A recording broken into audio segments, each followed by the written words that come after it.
Bienvenue à notre webinar SteelBrick Code to Cash.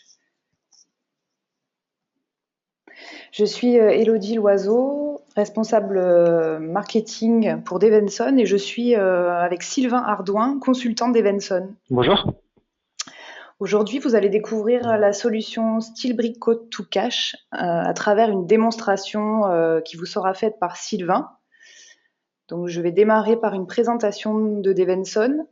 Ensuite, Sylvain déroulera la démonstration et nous terminerons la session en répondant à vos questions que vous pourrez nous poser en utilisant le chat intégré à l'application GoToWebinar.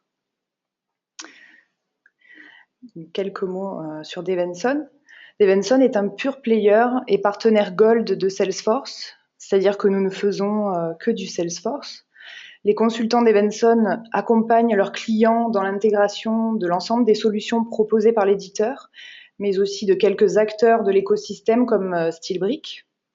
Notre expertise couvre les domaines du conseil, de l'implémentation, de l'intégration avec des systèmes tiers, mais aussi de la formation utilisateur ou administrateur.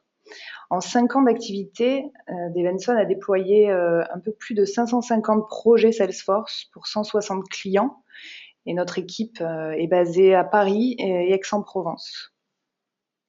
Nous continuons de développer nos compétences autour de quelques solutions de l'écosystème Salesforce, avec notamment le développement d'un partenariat avec SteelBrick.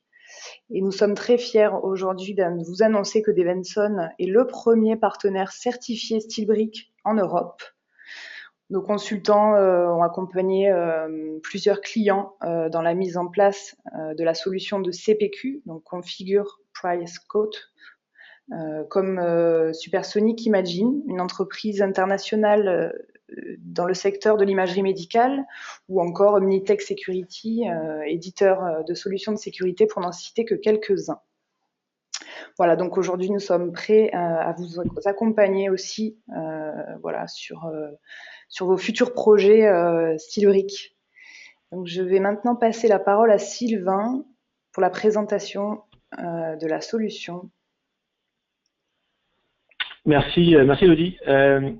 Je suis très content aujourd'hui de pouvoir faire cette démo de SteelBrick auprès de vous parce que pour nous, consultants Salesforce, consultants Devenson, on apprécie particulièrement ce que SteelBrick apporte en termes de fonctionnalité.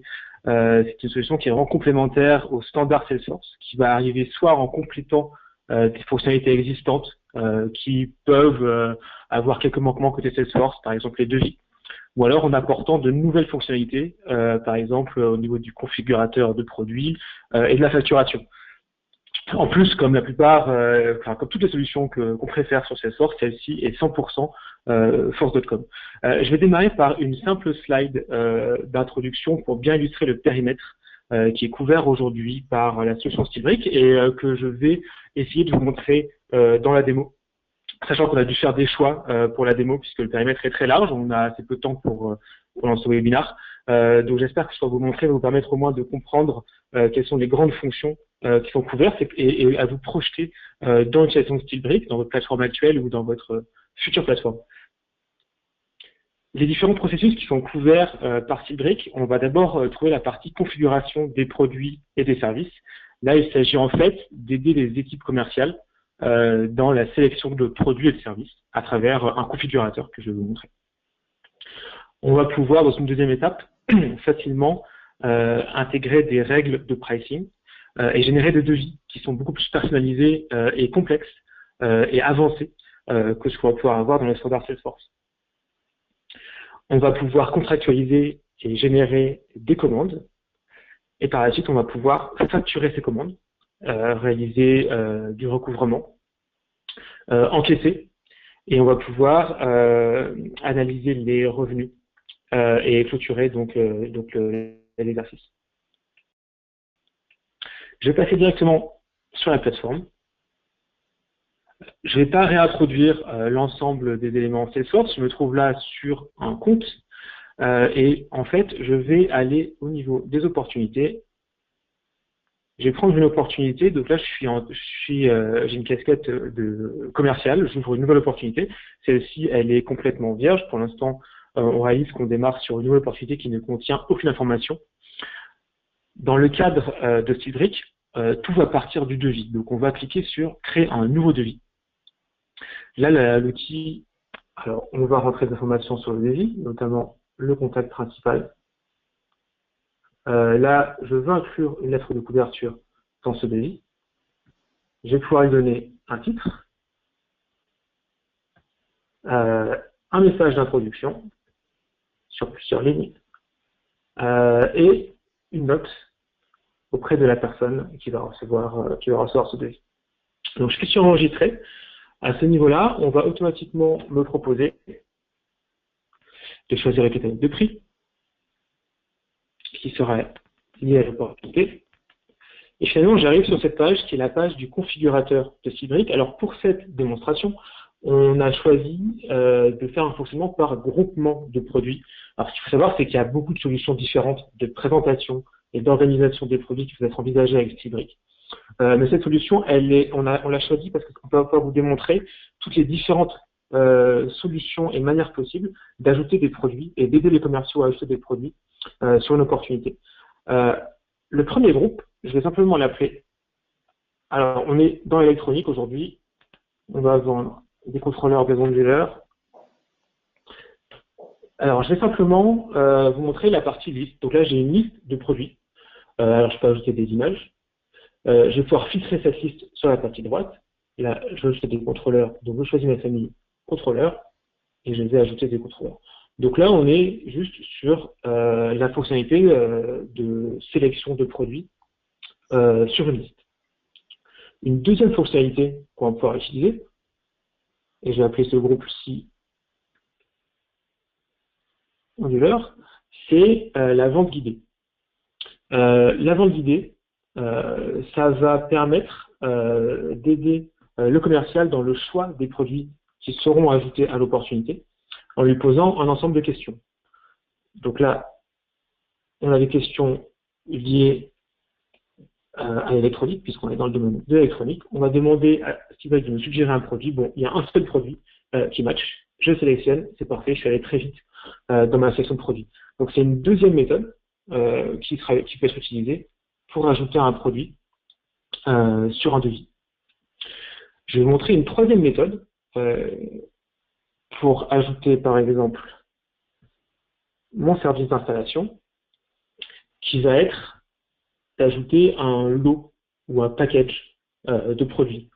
Donc je vais chercher ma famille service d'installation et là je vois que j'ai un forfait d'installation. Donc une fois que je choisis ce forfait, plutôt que de l'ajouter simplement à mon devis, je vais aller dans les étapes de configuration de ce forfait.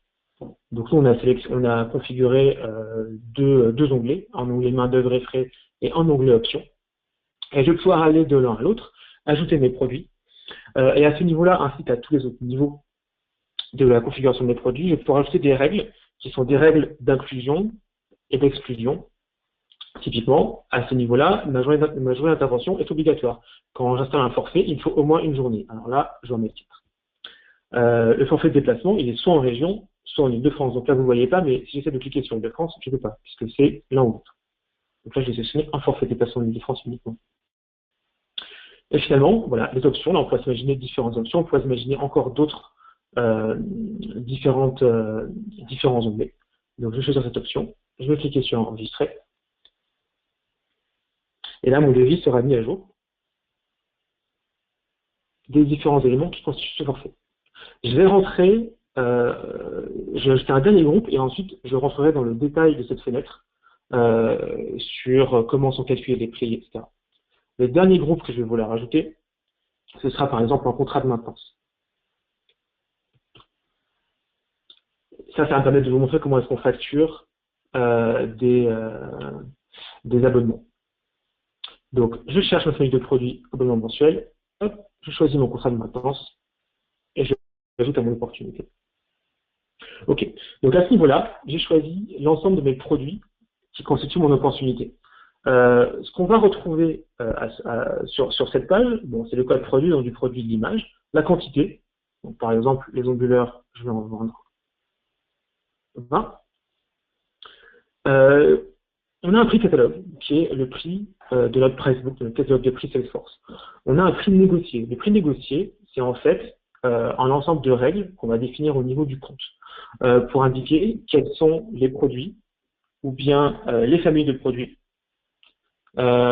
qui ont un prix négocié. Donc là, typiquement, on va voir que sur cette démo particulièrement, j'ai 5% au niveau des contrôleurs, j'ai 10% au niveau des onduleurs, et je vais avoir 20% au niveau des services d'installation. Donc on voit bien l'écart entre le prix catalogue et le prix négocié. On va pouvoir ajouter une remise additionnelle qui sera la remise spécifique pour ce devis. Donc pour ce client, je vais rajouter par exemple 5% sur mes contrôleurs. Je vais cliquer sur calculer. Donc il va prendre en compte la quantité de 20 que j'avais indiqué là et les 5%. Et je vois que j'arrive à un prix total de 15 000 euros. Alors c'est intéressant, je vais continuer à travailler dans ce devis. Par rapport à mes services d'installation, le client m'a pas vraiment demandé de faire un contrôle global de l'installation, mais j'ai quand même envie de lui montrer au niveau du devis. Donc je vais le mettre en optionnel. Donc ce produit va apparaître, mais ne sera pas comptabilisé dans le total. Je refixe. Donc j'arrive à 14 000. Mon client avait plutôt un budget autour de 13 000. Donc je vais essayer de descendre autour de 13 000. Je sais que je peux faire un peu de marge au niveau des onduleurs puisque j'en ai vendu 20. Donc je vais rajouter par exemple une remise, pourquoi pas en euros, de 50 euros sur les onduleurs. Voilà. Donc là j'atteins un budget de 13 000, c'est parfait. Et je sauvegarde et j'ai finalisé mon devis. Donc là, je vais revenir sur le devis, l'enregistrement de devis dans Salesforce. Je vais retrouver au niveau des lignes de devis tous les produits que j'ai ajoutés. Et ce qui va m'intéresser, c'est surtout de générer le devis PDF que je vais ensuite envoyer à mon client. Donc je vais cliquer sur Générer devis. J'ai différents modèles que je peux choisir. Pour cette démo, on en a un seul. Je peux imaginer différents contenus qui seraient disponibles et que je peux ajouter à mon devis. Par exemple, des contenus orientés marketing. Et finalement, on a ajouté automatiquement à tous les devis les conditions générales de vente. Donc, je vais vous montrer à quoi ça ressemble.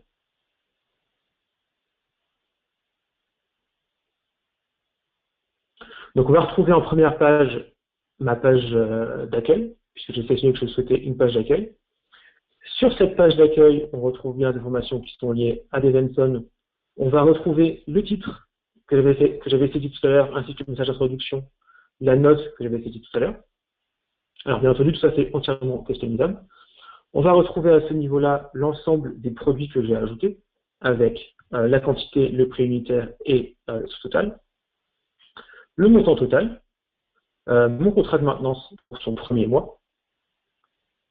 Et on voit l'option, donc l'élément que j'avais décidé de mettre en option, je la vois ici, elle n'est pas comptabilisée dans le salaire en taxe. Ce qu'on a choisi de faire sur ce devis, c'est d'ajouter sur la suite du devis la description des différents produits qu'on a ajoutés.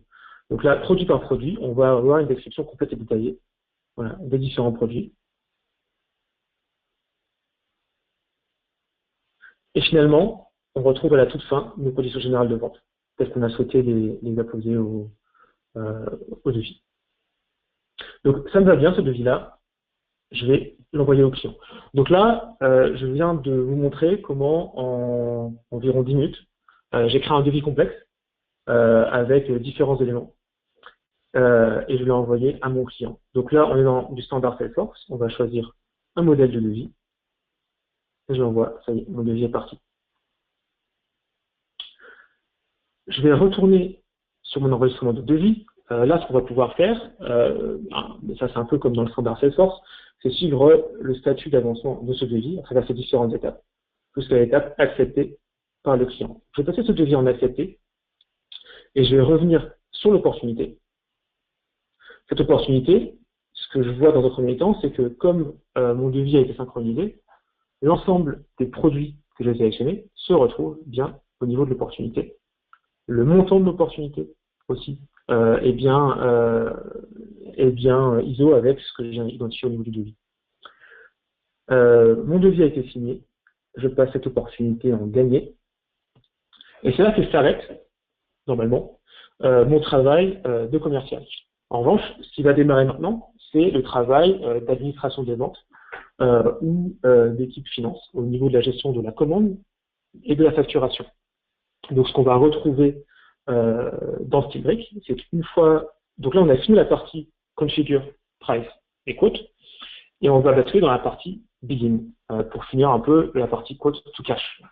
Donc, ce qu'on va retrouver une fois que j'ai gagné mon opportunité, c'est la création automatique d'une commande, donc d'un enregistrement de commande au niveau de l'opportunité. Donc là, je suis administrateur des ventes ou je suis au niveau de la finance. Je vais aller sur cette commande. Alors, il y a un ensemble d'automatismes qu'on pourrait mettre en place, qu'on n'a pas mis en place pour cette démo, qui sont par exemple indiquer la durée de l'abonnement. Donc là, j'ai choisi un contrat de service. Il va durer sur 12 mois. Il va démarrer aujourd'hui. Je vais vérifier si sur la commande que j'ai reçue de mon client, je retrouve bien l'ensemble des produits au prix tel que je les ai vendus, qu'il n'y ait pas eu de modification entre-temps. Je vais vérifier que les remises que j'ai indiquées sont toujours les bonnes et je vais sauvegarder. Donc on vérifie que la commande est ISO avec ce qu'on avait en sortie de l'équipe commerce, donc en sortie d'opportunité. Une fois que cette commande est ISO, on va simplement générer la facture en cliquant ici sur générer facture.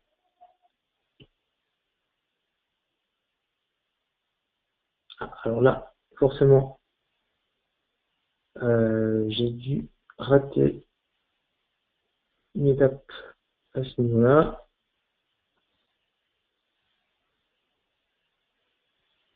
Alors, c'est étonnant, j'arrive pas à retrouver ma facture. Ce que je vous propose, ça c'est des démos.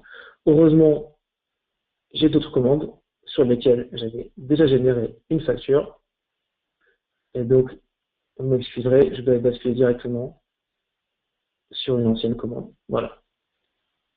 Donc là, on retrouve un enregistrement de facture.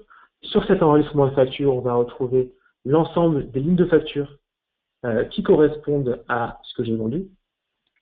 Si je vais dans le détail de cette liste, on va retrouver tout en bas mon contrat de maintenance, l'abonnement pour le mois de décembre.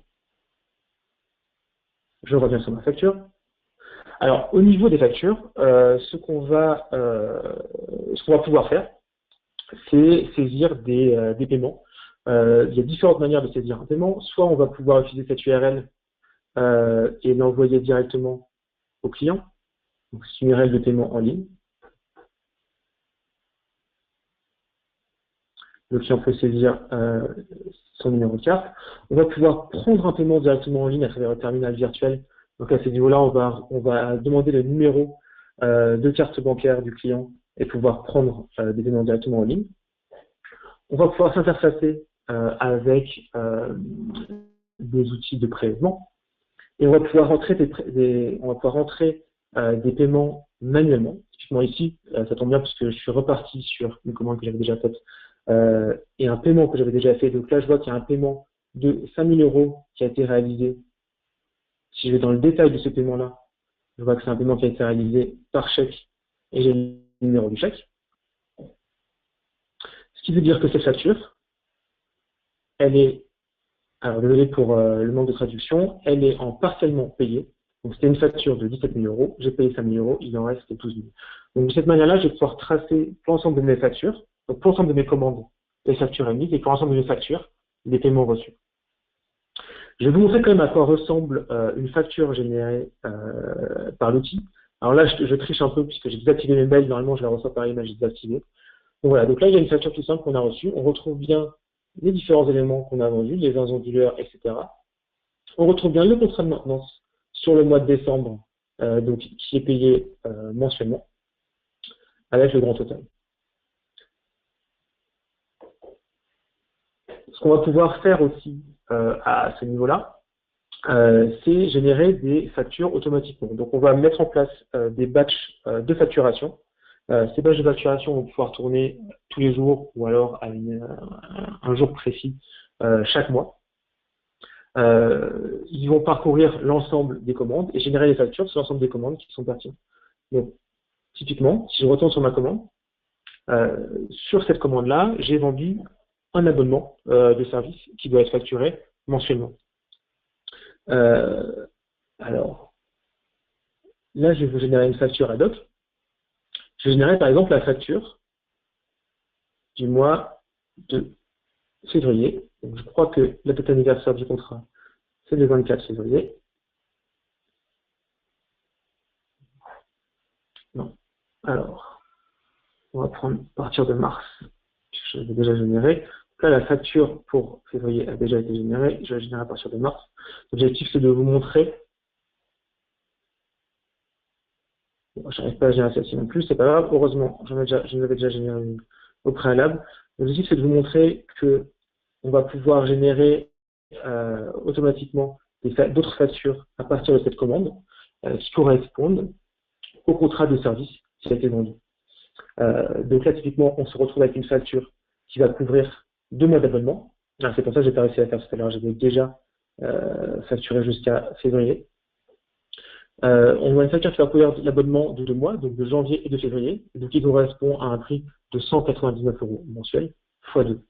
Donc forcément, si on fait tourner le batch de facturation tous les mois, on va générer automatiquement tous les mois une facture de 199 € pour cette commande. Je vais revenir sur la commande. Une dernière fonctionnalité que je voulais vous montrer aujourd'hui, c'est la prévision de revenus. Donc sur l'ensemble des commandes sur lesquelles on va avoir vendu des abonnements, on va pouvoir faire une prévision de revenus, c'est-à-dire projeter le cash flow dans le temps. L'objectif de cette prévision de revenus, ça va être de pouvoir avoir une idée, et là je vais appuyer sur la partie tableau de bord, pour avoir une idée de ce qui reste à facturer en termes d'abonnement, et ce qu'on a déjà facturé en termes d'abonnement. C'est ce qu'on voit sur cette partie gauche. On va avoir la balance différée en bleu, c'est-à-dire l'ensemble des contrats qu'on a vendus, mais pour lesquels il reste encore du montant à facturer. On va avoir en vert le montant d'abonnement qu'on va percevoir tous les mois, et on va avoir en orange, et forcément la balance différée diminue, et le revenu reconnu va augmenter. On va avoir en orange l'ensemble des règlements qui ont été réalisés sur les abonnements. Bon, on va pouvoir bien entendu, comme on est sur la plateforme Salesforce, retrouver un ensemble de tableaux de bord correspondant aux différents enregistrements. Donc là, typiquement, on a les comptes qui ont les plus grandes factures. On va avoir, par exemple, le montant des factures émises et pour l'instant, non encore donc l'argent qui est dehors, en quelque sorte, etc. Ça va clôturer cette démo de Cydric. Il faut aller assez vite pour pouvoir avoir un peu de temps pour répondre à vos différentes questions. Ce qui était important pendant cette démo, ce qui est important pour nous, c'est que c'était pas de vous montrer l'ensemble des possibilités, parce qu'il aurait fallu beaucoup plus de temps, mais quand même d'essayer de vous faire comprendre la richesse fonctionnelle de cet outil. Et voilà, faire en sorte que vous puissiez vous projeter dans l'utilisation de ces fonctionnalités dans vos plateformes aujourd'hui ou dans vos futures plateformes, sachant qu'un ensemble d'autres fonctionnalités telles que la gestion du recouvrement, la reconnaissance de revenus, l'analyse, etc. n'ont pas pu être démontrées pendant cette démo. Bien entendu, on est à votre disposition pour soit approfondir certains points ou réaliser une démo personnalisée. On va arriver sur l'aspect questions-réponses. Oui, alors il y a quelques questions. Donc la première question, et d'ailleurs n'hésitez pas à utiliser le chatter pour poser vos remarques et questions. Je vais commencer avec une première question puisqu'il nous reste à peu près 4 minutes. Est-ce que SteelBrick est compatible avec Lightning Experience? Alors, ça c'est quelqu'un qui a dû remarquer qu'effectivement, j'ai fait la démonstration en Salesforce classique. SteelBrick CPQ, donc la partie Configure Price Quote, va être compatible Lightning, c'est-à-dire qu'on va pouvoir avoir une expérience utilisateur pour un commercial 100% de bout en bout dans Lightning Experience. pour la partie configure price quote. À l'heure actuelle, la partie plus administration des ventes et facturation va devoir encore être réalisée dans Salesforce classique. Merci Sylvain.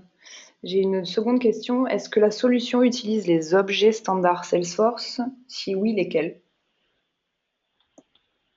Alors, on a vu beaucoup d'objets dans cette démo. J'espère que vous n'avez pas été trop perdu. Il a fallu aller assez vite. Sur la partie configure price quote, donc la partie dédiée aux équipes commerciales, on utilise l'objet opportunité qui est un peu standard. On va utiliser l'objet devis qui est un objet custom. Donc, ce n'est pas le devis standard Salesforce. En revanche, et c'est vraiment important, on va utiliser l'objet produit standard de Salesforce. Utiliser l'objet produit, ça va permettre de pouvoir utiliser les price books et de bénéficier de l'ensemble des fonctionnalités de Salesforce autour des produits. Quand on va basculer côté administration des ventes et côté facturation, là, on va avoir beaucoup plus d'objets custom puisqu'on rentre dans des fonctionnalités qui sont pas natives Salesforce. Mis à part la partie commande. Pour la partie commande, c'est un objet custom, ce n'est pas l'objet standard Salesforce. Et ensuite, on rentre dans des objets qui sont uniquement custom, tels que la facture, etc. Très bien. Est-ce que l'on peut créer ses propres modèles de devis et de facture? Alors, on va pouvoir entièrement customiser le look and feel des devis donc au niveau équipe commerciale. On va pouvoir à la fois avoir plusieurs devis disponibles, on va pouvoir avoir différents modèles de devis et on va pouvoir, comme on a pu un peu le voir précédemment, définir des modules qui seront inclus ou non dans un devis. Donc là, dans le devis que moi je vous ai généré, on a pu retrouver un modèle de devis qu'on avait défini avec une page d'introduction, les éléments chiffrés, le détail des produits, et derrière les conditions générales de vente. Mais on a vu qu'on pouvait avoir beaucoup d'autres composants qu'on pouvait ajouter et retirer. Donc on est vraiment extrêmement flexible sur ces aspects-là. Sur la partie facturation, on va pouvoir aussi créer des facturations entièrement customisées. Très bien. Encore quelques questions. Je pense qu'on peut prendre 2 minutes pour y répondre, Sylvain.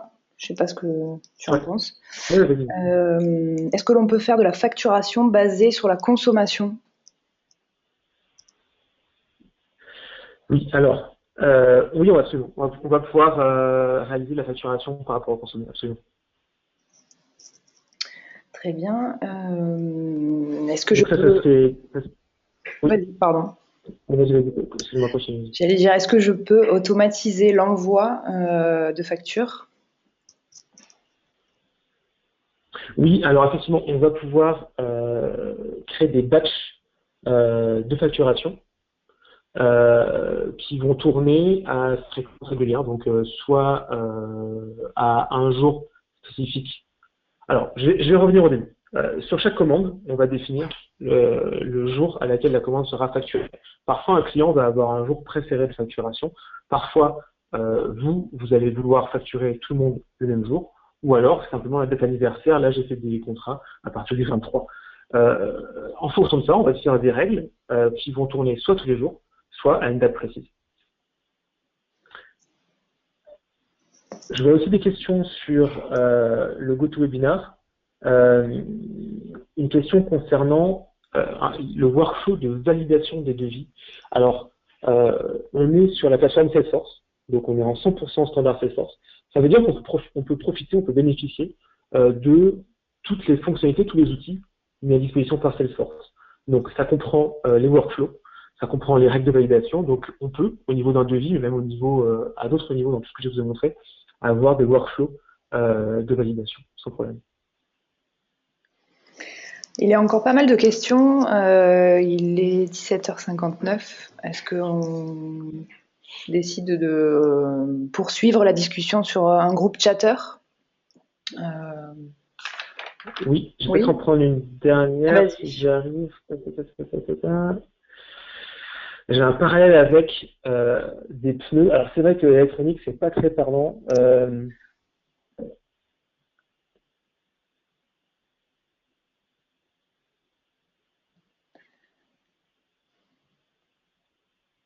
Oui, donc effectivement, on va avoir une logique de présélection possible au niveau du configurateur, ce qui va s'appeler le guided selling ou la vente assistée, où on va pouvoir avoir un ensemble de questions qui sont posées. Et en fonction de la réponse à ces questions, donc qui seront répondues par le commercial, Steelbrick va automatiquement proposer des produits. Alors, ce que je ne vous ai pas montré, c'est que cette fiche de résultat, de produit, et entendu, elle n'est pas figée. Si on sait que on cherche un certain produit qu'on ne trouve pas dans le résultat, on peut aller remodifier les chiffres, etc. Donc, c'est assez flexible. Donc, il y a beaucoup d'autres questions auxquelles on n'aura pas le temps de répondre si on veut tenir notre timing. Donc, effectivement, Elodie, je ne l'ai pas mentionné. On va créer un groupe chatter sur lequel on pourra échanger de nouveau sur toutes vos questions.